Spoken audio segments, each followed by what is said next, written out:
Ah, yes. Nothing says I'm a professional game developer like a hexagonal puzzle board and some suspiciously fancy sunlight. Welcome to Hexbound, the game where you stare at a table and somehow feel something. Now, here's the same scene without lighting and post-processing, and suddenly it looks like a Unity tutorial from 2013. You can practically hear the default footstep sounds. Lighting is the silent MVP of your game. Players won't mention it in reviews when it's done right, but turn it off and suddenly they're asking why your game looks like it was filmed inside a shoe.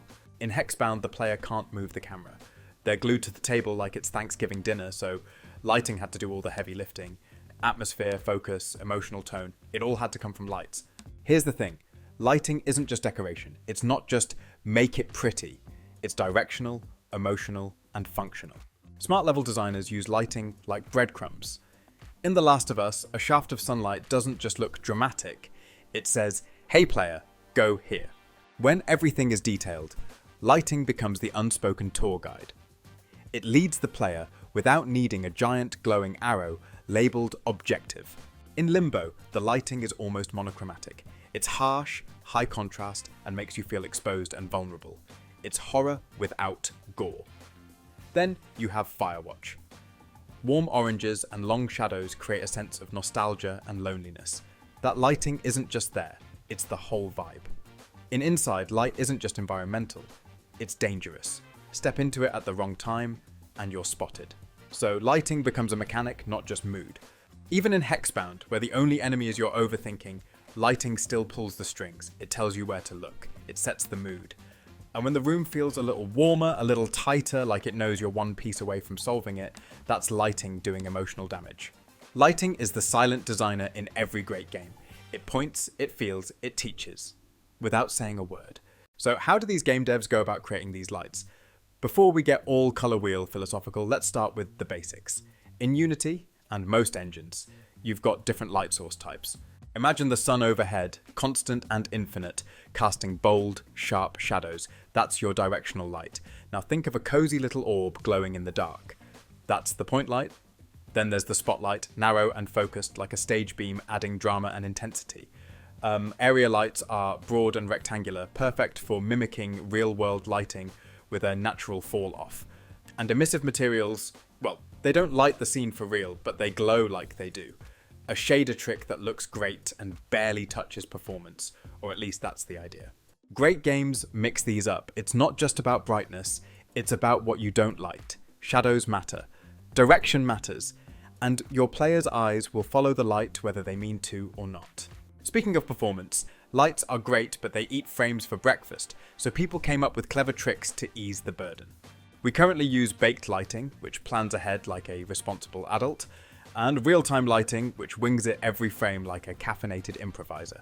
Baked lighting is when the engine calculates all the lighting, shadows, and bounces ahead of time and saves it into a texture, kind of like a lighting screenshot that gets slapped onto your scene. It doesn't change during gameplay, but it looks great and runs fast because your GPU doesn't have to figure it out on the fly. Real-time lighting is exactly what it sounds like. The GPU calculates how lights behave every single frame, in real time. Shadows move when the light moves. Brightness adjusts dynamically. It looks great and reacts to the player, but it's way more demanding on performance, especially if you're casting shadows or lighting complex materials. So you might think baked lights are the way to go, but my game actually uses real-time only. Why? Because baking my lights was like asking Unity to do my taxes. It took forever, used all my RAM, and crashed halfway through. Anyway, that was probably my fault though. To be clear, baking the lights is the way to go if you want any sort of performance on complex scenes, but since my level is not that big, and because I didn't get the vibe I was looking for, I decided to keep things mostly unbaked. There is a trade-off in quality when you bake, which you can get perfect by spending hours tweaking both the light sources and the 3D object UV mapping, both of which I didn't have time for, or better said, didn't want to have time for. For my purposes, it works.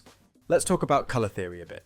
It's more important than you think, but don't worry, you don't need a beret or a tragic backstory to understand this. Just look at this color wheel, and trust me, it's not just for Instagram gradients or coffee shop logos. You see, lights mix just like paint. That means if you throw a bunch of lights into your scene without knowing what you're doing, you're not just adding brightness, you're creating new colors, weird glows, and vibes you didn't ask for. You've got two options. You either keep your lights away from each other, like they owe each other money, or you learn to blend them properly. and lucky for you, there are a few cheat codes to make your game look like you actually understand colour, even if you just picked your palette because it felt nice.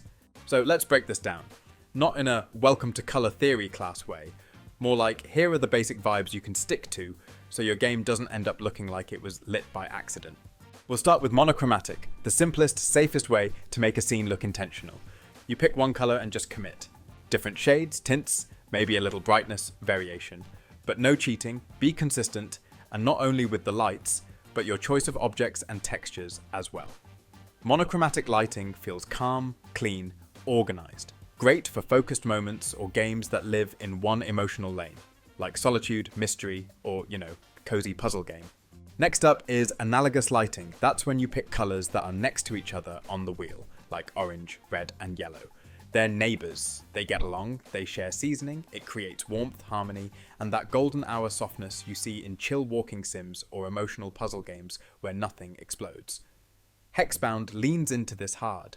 The board glows with soft amber tones, reddish bounce lights, and a gentle yellowish highlight. It's basically the lighting equivalent of a good hug and a blanket. Then we have complementary colour schemes, where colours from opposite sides of the wheel show up to cause drama. Blue and orange, red and green. It's high contrast and instantly eye-catching. This is what superhero movies and fast food logos are made of. In lighting, it's incredibly useful for guiding attention. That contrast subtly pulls your eyes to where the action is, without screaming, look here for something cool. Split complementary is like complementary's more stable sibling. Instead of using a direct opposite, you use the two colours next to it. So if you're working with orange, instead of going straight to blue, you hit teal and purple. The vibe stays punchy, but it's less chaotic. It's great for scenes where you want contrast and variety, but don't want your lighting to look like a battle between RGB sliders. And then there's triadic colour schemes. This one's bold. 3 colours evenly spaced on the wheel. It's great if your game looks like a Saturday morning cartoon and has characters screaming about soup or assembling magical pancakes. But in moody or realistic settings, use it with caution. Too many strong colours and your horror game starts looking like a birthday party with regrets. The point isn't that one is better than the others, it's that you should know what you're doing before the scene starts to feel off, and you're wondering why your carefully placed key light is now bathing everything in sickly green. With just a little awareness of these colour relationships, you can control the mood of your scene without even touching the music or the dialogue. That's the sneaky power of lighting. It does emotional heavy lifting quietly, behind the scenes, like a really good stagehand or a tired barista who still smiles at your bad jokes. Another type of light I used is volumetric lighting, or as I like to call it, the Pixar filter. I added soft God rays through the window. The light hits the room and table just right, and suddenly the whole scene goes from nice to nicer with fewer frames. But anyway, we'll fix that later. Another trick with lighting is restraint. A single real-time light is great, but 10 real-time lights casting shadows in every direction, your frame rate becomes theoretical. So I kept shadows only on the main light, softened them a bit, and disabled them on the others. In conclusion, keep your lights simple. Use shadows sparingly. Less Batman, more subtle mood. Real-time lights are expensive, so sprinkle them in only when you absolutely must. And then be clever about it. Also, never underestimate emissive materials. They're your new best friends. When players interact with your game, your lights should react too. Shift the mood with subtle cues. A door creaks open, and a nearby light flickers with anticipation. As tension builds, shadows stretch just a little longer, hinting that something's not quite right. Even small moments, like a switch being flipped, can feel alive when the lighting responds with purpose. Lighting isn't just decoration, it's your secret storytelling tool. It directs attention, shapes emotion, and transforms a simple puzzle game on a cozy table into something with depth, narrative, and a little soul. Thank you if you made it this far. Just a reminder that Hexbound demo is out on Steam, and a like and subscribe here on YouTube would also help. See you in the next one.